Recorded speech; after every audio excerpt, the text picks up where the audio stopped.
So if you've seen the previous video of me making this little sink out of a stainless steel mixing bowl from the kitchen, this is kind of the follow-on. So this is going to go here for this tap. I've just got this tube on because it makes it handy.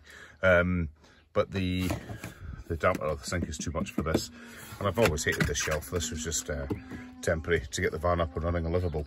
So I've got this nice little tap from eBay. The guy's just inset a little button in there, and there's some wires. They just go to a wheel pump. But so yeah, I need to replace this. This needs to come out further, and I picked up this nice bit of oak from B&Screw, 35 bucks, just the right size. A bit nicer, still needs varnished, but I'm counting down the hours before I'm away for another 2 weeks working in the van, so I just need it in. So that's the plan, is to get rid of this, put that in, and get it all up and running again. Clock's ticking. So here's the first technical hitch. The olive on this compression joint, which connects onto the hose, is yeah, that's stuck on. I'm not a plumbing guy. It's probably not a problem to some people. To me, bugger knows. So I'm just going to multi-tool, cut this out, and then I'll worry about putting it into the bit of oak. Possibly a bigger hole with a bit of diameter there. I don't know. Christ, what a nightmare. But we'll figure it out.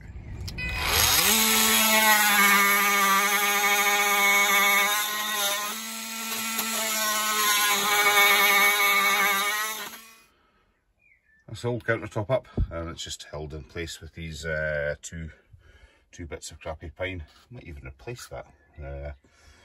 So I've just got to measure the distance between the outers of these, fit them to the U-bit, and hopefully plonk it down.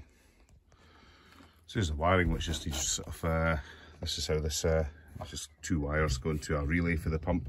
I've got on a relay because it does take a bit of a start-up current draw, although once the pump's running, it won't take much. But they're quite thin cables here, so that's that. I've got this, I'm going to recover this from here because I never use it. This is a USB charger, but it's a QC 3.0. If you've not used them with a modern phone, give them a whirl. They charge your phone very quickly, so yeah, I've not been using that here. There's the wires, 2 wires there. I just use those actually for connecting 12-volt stuff into. If I need to test if something's working, I just stuff the wires inside these spades. So I'll just leave that flapping in the breeze there. I'm quite happy with that. So we'll cover this, and we'll see how this countertop fits on. While we're in here, this is quite an interesting thing. There's 2 of them. These explode. They're kind of like filled with plastic tubes filled with fluid, like a glow stick. And these explode. The temperature gets to above 75 degrees and extinguish any fire. I'm actually going to be moving one of those to under where my bed is, because that's where there's another fuse box in the place. I'm going to be putting one of these fire bombs just in here somewhere, and that does the same thing. It's just got an explosive charge around here, which just blows it up. It's tightly formed. It's polystyrene on the outside, but inside it's tightly formed dry powder. And once this fuse flame licks off that fuse, the thing explodes, and there's a fire out in this whole room if it was enclosed. So yeah, fire. Not very good in a camper. So I'm actually going to take, I've got a long one and a short one, so I'm going to just take the long one out and fire it underneath the bed where the fuse box is. So I'm just cutting this rail back out of the way because I've got to cut a bit out of here. I'll worry about sort of finishing this off another time, because the way the sink comes out there. A wee thing there, I thought, oh, I'll just chuck a metal blade on the multi-tool, but if you've not used one of these high frequency oscillating cutters before, be very careful when you're either cutting plastic or things with plastic.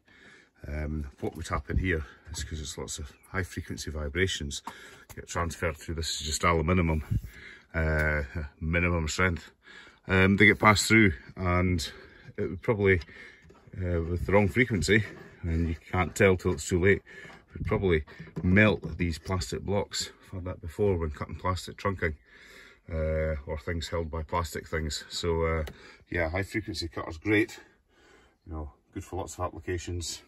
You just got to watch with others. Got out for the bowl, yeah, something like that.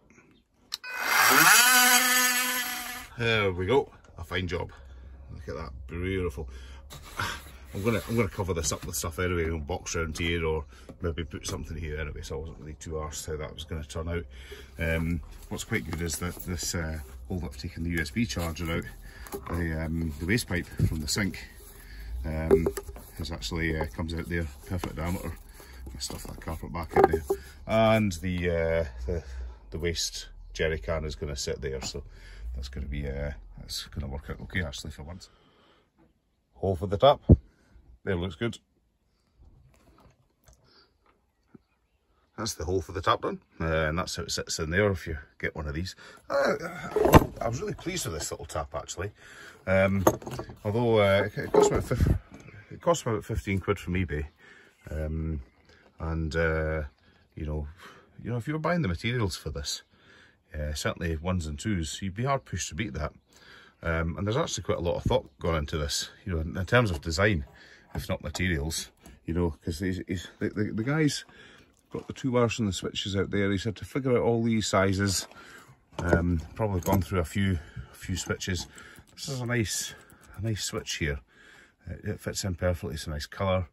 Everything's proportioned well. He can do these at different lengths.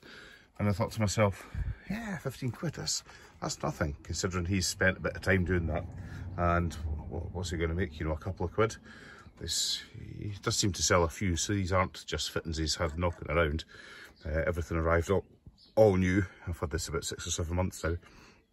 So yeah, to just do a wee search on eBay for these taps. I've seen a few people with them, and yeah, they're really nice. Work really well. If it's completely flawless. Comes pre-wired. You just stick your own terminations on the end. A couple of terrible bullets in there, but hey, it does me. So there you go. Using the hold it down blocks, might even pilot hold them. Who said that? This is the next bit that we need to make up as we go along. So this is the waste tank. So yeah, probably something like that. This tube that comes off the bottom of the sink is just going to go on the top there, and I'll good push in. So yeah, good 25mm. So let's get that drilled. A bit of hole saw action. We'll just chuck that through the lid.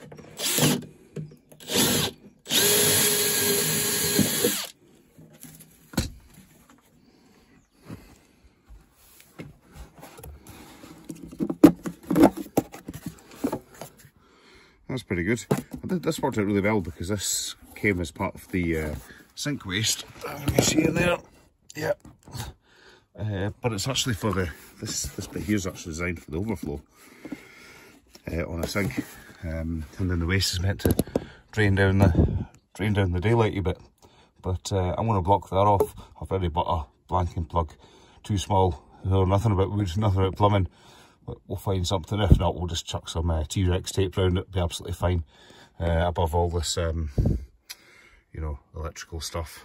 The big inverter with the 300 amp fuse. Yeah, it'll be fine. Bit of water above there. You know, it'll make a house on fire, I'm sure. So yeah, pretty cool. Just need to suss out a way of holding this. So there we go, all done. I put this little jerry can on here, just a wee block of wood underneath to support it, and a bit of banding, and underneath the sink. And if you can see that, I just got that was a 40mm blanking plug, screwed in the bottom. It's got a rubber seal in it, and yeah, we're good. So that's that works really well. It's just what's needed. So that's not been too upsetting. I'll probably need to varnish this. Well, I will need to varnish this, but I'm packing up to go out to work for a couple of weeks, so I'll not have time. So I'll no doubt have to sand the coffee cup rings and stuff on when I come back. But yeah, no, that's going to make a big difference, and simple to do.